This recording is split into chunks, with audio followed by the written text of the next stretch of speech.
Hello hi welcome to Aadya media. ఈరోజు మనతో పాటు ఉన్న గెస్ట్ ఇమ్మంది రామారావు గారు, సీనియర్ జర్నలిస్ట్. ఆయనతో మాట్లాడుతాం. హలో సార్, నమస్తే. నమస్తే అండి. కొడాలి నానిని, వల్లభనేని వంశీని చంపాలనుకుంటున్నారేమో. మీరు చంపాలనుకుంటే కనీసం మీరు మన కొబ్బరికాయలు సంచులు వేసుకుని తీసుకెళ్ళినంత ఈజీ కాదు అని అంటున్నారు సార్. ఏంటి సార్ దీని గురించి? మీకు ఒక తమాషా విషయం చెప్తాను, వినండి. ఇది కేవలం జగన్మోహన్ రెడ్డి గారి తాలూకు సందేశం. మొన్న పోసాని కృష్ణమూర్తి అన్నాడు, బాబు మన తొందరలో లేపేస్తారని చెప్పాడు, ఒంట్లో బాగాలేక హాస్పిటల్లో చేరాడు, ఇదంతా ఉంది కదా. ఈరోజు కొడాలి నాని వల్లభనేని వంశీ అంటున్నారు కదా. రేపు ఎవరి పేరు మన రోజా గారిని ఆవిడ చెప్పేస్తుంది, నన్ను లేపేయడానికి సిద్ధంగా ఉన్నారు, ఏ టైంలో సరే లేకపోవచ్చు అని. తర్వాత ఎవరుంటారు, బోరగడ్డ అనిల్ కుమార్, అటు ఇప్పటికే చెప్పుకొని తిరిగాడు, నేను నా ప్రాణం పోయినా పర్వాలేదు కానీ మా జగన్మోహన్ రెడ్డి గారిని ఎవరినైనా అన్నట్టయితే వెళ్ళిపోయి రేపు చేసేస్తాను, చంపేస్తాను అనమాట. ఆయన కూడా చెప్తాడనమాట. కనుక ఇదంతా ప్లాన్, ముందరకాలకు బంధం వేయడమాట. అంటే ఇప్పుడు మా పబ్లిక్లో వాళ్ళు చెప్పేస్తున్నారు కదా, మమ్మల్ని ఏ టైంలో సరే లేపేయవలసిన అగత్యం వాళ్ళకు ఉంది, లేపేస్తూ ఉంటున్నారు, మాకు భయంగా ఉందంటే మరి పోలీసు వాళ్ళు నోట్ చేసుకుంటారన్నమాట. మరి తెలుగుదేశం పార్టీ వాళ్ళు లేపేస్తారేమో అనేటువంటి ఉద్దేశంతో ఉంటారు. అయినా వీళ్ళ సర్వేలు ఏం చెప్తున్నాయి, ఈరోజు కూడా కొత్తగా సర్వేలు ఏం చెప్తున్నాయి, వైఎస్ రాజశేఖర రెడ్డి గారి తాలూకు పార్టీ వైఎస్ఆర్ కాంగ్రెస్ పార్టీ విపరీతమైన మెజార్టీతో వచ్చేస్తుందని ఒక పక్క మీరు కల్పించినటువంటి సర్వేలు చెప్తున్నప్పుడు మిమ్మల్ని ఎవడైపోతాడు? అధికారం మీ చేతిలో ఉంది, పవర్ మీ చేతుల్లో ఉంది, గెలుపు మీరే గెలుస్తారని చెప్పి సర్వేలు చెప్తున్నాయి. ఇదే ఏమిటి నాటకాలు చెప్పండి? మమ్మల్ని ఎవరైనా లేపేస్తారేమంటే ఎవరికి అవసరం లేపేయడానికి? అంటే పని మానేసి కూర్చున్నారా? మిమ్మల్ని లేపేయడం ఒకటే నా పని. లేపేసినట్టు మిమ్మల్ని ఎత్తే ఏమవుతుంది? అసలు మూలకారకుడు ఎవడో ఉన్నట్టు ఆయన లేపేస్తే సరిపోతుంది. కానీ ఇవి మిమ్మల్ని ఎత్తే ఏమొస్తుంది? మీరేముంది, ఏ పార్టీ లీడింగ్లో ఉంటే ఆ పార్టీలోకి వెళ్ళిపోతారు. వల్లభనేని వంశీ అంతే కదా. ఇప్పుడు జగన్మోహన్ రెడ్డి గెలవకపోయినట్టు వల్లభనేని వంశీ దీనిలో కలిసేవాడు కాదు కదా. అలాగే మన జగన్మోహన్ రెడ్డికి పవర్ లేకపోయినట్టు నువ్వు వచ్చి కలిసేవాడు కాదు కదా. ఇప్పుడు ఈరోజు 1000 కోట్లు ఆస్తి సంపాదించావు, ఎలా సంపాదించావు? జగన్మోహన్ రెడ్డి తాలూ పుణ్యం వల్ల కదా.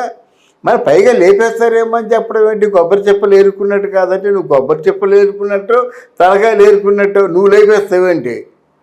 మాట్లాడితే అందరి మీదకి లేచిపోతావు కదా. అసలు నీకు రాజకీయ భిక్ష పెట్టినటువంటి పార్టీ అధినేతని ఒకవేళ నీకు ఏమీ చేయలేదనుకోండి, ఆ పార్టీ ఆఫీసులో ఆ కాఫీలు ఆ టీలు నువ్వు తాగావు కదా, ఆ భోజనం చేసావు కదా, ఆ మాత్రం విశ్వాసాన్ని ఏముండొద్దా? ఆ పార్టీలో కొన్నాళ్ళు ఉన్నారు, ఆ ముద్ద తిన్నారు. హరికృష్ణ మిగిల్చిన క్యారేజీలో నువ్వు భోజనం చేయలేదు, గుండె మీద చేసుకొని చెప్పు. హరికృష్ణ మిగిల్చిన క్యారేజీలో నువ్వు భోజనం చేసావా లేదా? చేసినప్పుడు ఆ విశ్వాసం ఉండొద్దు. అదేం లేదంటే అలా జూనియర్ తారక్కేమో ఆయన చెప్తే మేము వింటాం, కానీ మిగతా ఈ 420 గారు చెప్తే వింటామా అంటాడు. అంటే చంద్రబాబు నాయుడు 420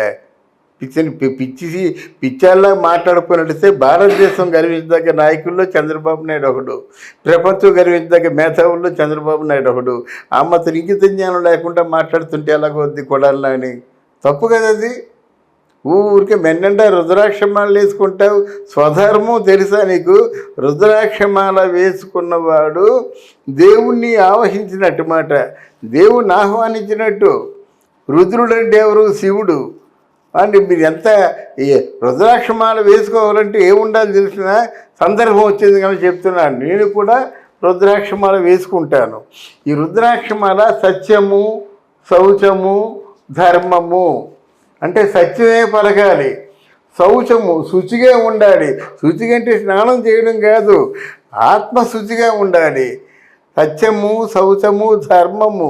ధర్మము ఎప్పుడూ తప్పకూడదు. నువ్వు నోరిపితే అబద్ధాలు, నోరిపితే గబ్బు గబ్బు గబ్బు. ఆ గంజాయికి అది దాన్ని ఏమంటారు, ఏదో ఖైదీలో గబ్బు. మరి ఇక ధర్మం అంటే నీకు లేదు. ధర్మం దున్నడితే మరి తెలుగుదేశం పార్టీలో ఉన్న నాయకులు నువ్వేం తెరుస్తావు? కనుక అది మంచిది కాదు. ఏనాడికైనా ఆ వల్లభనేని వంశీ మీ అంతలు మీరు చచ్చిపోతామని పెద్ద డంకా చెప్పి బాగా వాయించి ప్రచారం చేయవలసిన అవసరం లేదు. కాలం కర్మం కలిసి వస్తే ఎవరు పోవాలో వాళ్ళు పోతారు. దానికి ఒకరు అనౌన్స్మెంట్ చేసుకుని పోవలసిన అవసరం లేదు కదా. నాకు తెలిసినంత వరకు చంద్రబాబు నాయుడికి ఇప్పుడు మనుషులు చంపేంత తెగింపు లేదు, ధైర్యం లేదు. ఒకప్పుడు ఎలాగున్నారు మీరు కానీ ఆయన కానీ, ఇప్పుడు అలా కాదు కదా. అయిపోయింది, ఆయనకు కూడా 72 సంవత్సరాలు దాటిపోయినాయి కనుక ఆయనకి ఆ ధైర్యం లేదు.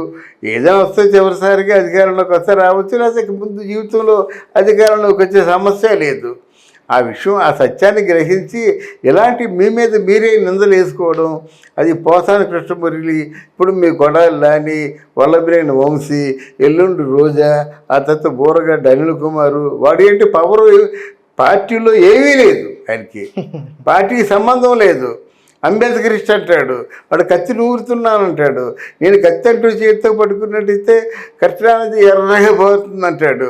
అంటే ఇలాంటి కబుర్లు మాట్లాడుతున్న వాళ్ళేమో మన హోము ఎంత అంటే ఒక ప్రశాంతమైన దృష్టితో చూస్తుందంటే, నేను కత్తి పట్టుకొని 100 మందిని నరికేస్తానంటే వాడిని తీసి లోపల పడేయద్దు అంటే జగన్ గారి పరిపాలన అంత బాగా ఉందన్నమాట.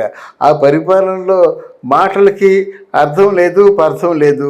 కానీ జగన్మోహన్ రెడ్డికి కావాల్సింది ఏంటంటే, మీకు ఇష్టం వచ్చినట్టు మాట్లాడంట్రా, వాళ్ళు పూర్తిగా అసలు మనిషి లేకుండా చావగొట్టండి, మీరేం చేస్తో చేయండి, ఎంత డబ్బు ఖర్చు పెడితే ఖర్చు పెట్టండి, వాళ్ళకి మాత్రం మైండ్ గేమ్ ఆడండి, వాళ్ళు ఎలక్షన్లో నిలబడకుండా చేయండి అని చెప్పేసి ఆయన మహానుభావుడు చెప్పబట్టి వీళ్ళు ఇష్టం వచ్చినట్టు పేరుతున్నారు.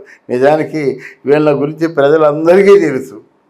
అది వీళ్ళేం రేపు పొద్దున గెలుస్తారనే నమ్మకం లేకే సపోర్ట్ తెచ్చేసుకున్నారండి. ఆయన జగన్మోహన్ రెడ్డి గారికి ఆనందం ఏంటంటే, ఇలా 4 రకాలుగా మాట్లాడుతుంటే ఆయనకి ఆనందం అన్నమాట. వాళ్ళు బుర్ర తెలితే ఆనందం, లేనిపోని మాటలు అంటే వారి కడుపు మండుతుంది కదా. ఆ కడుపు అంటే వీళ్ళకి మంచి కడుపు నిండా తిన్నట్టుగా ఉంటుంది, మృష్టానుభోజనం. తెలియదు సార్, వీళ్ళని మామూలుగా వీళ్ళని చంపాలి, వీళ్ళ మీద ఇలా స్కెచ్ ఉంది అని ఎందుకని వీళ్ళు ఊరికే మాట్లాడుతున్నారు? ఓన్లీ ఈ పబ్లిసిటీ మాట్లాడిస్తున్నాడండి జగన్మోహన్ రెడ్డి, మాట్లాడిస్తున్నాడు. లేకపోతే ఏంటండి, ఆ రోజా ఏమైనా బుర్ర బుద్ధి ఏమైనా జ్ఞానం ఉందండి? ఏంటి ఆ మాటలు? తిరుపతి వెంకటేశ్వరుడు అంటది, అన్నవరం ఏమో సత్యనారాయణ స్వామి అంటది, శ్రీశైలం మల్లికార్జున స్వామి అంటది, సింహాచలం అప్పన్న అంటది. ఏమైనా బుర్రుండి మతి చిన్నమెదురు చిదిగిపోయింది, చిప్పు శుభ్రంగా చిదిగిపోయింది. కాకపోతే ఎందుకు ఏం చిదిగిపోయినా ఎంత నాన్ సెన్స్ మాట్లాడినా అక్కడ ఆయన హ్యాపీగా ఫీల్ అవుతున్నాడు. జగనన్న ముఖంలో హ్యాపీనెస్ చూడాలి. అందుకే నోటుకు వచ్చినట్టు పిచ్చి పట్టింది ఆయనలాగా, కళ్ళు తాగింది ఆయనలాగా, కళ్ళు తాగి డిప్పుల మీద డ్యాన్స్ చేస్తే చూడండి. అలాంటి పరిస్థితుల్లో ఉంది రోజన్నమాట. రోజే కాదు, అందులో మాట్లాడగలిగిన ఆ 4-5 లీడర్స్ కూడా అలాగే మాట్లాడతారు. అది okay sir, thank you sir. Thank you అమ్మా, థ్యాంక్ యూ వెరీ మచ్.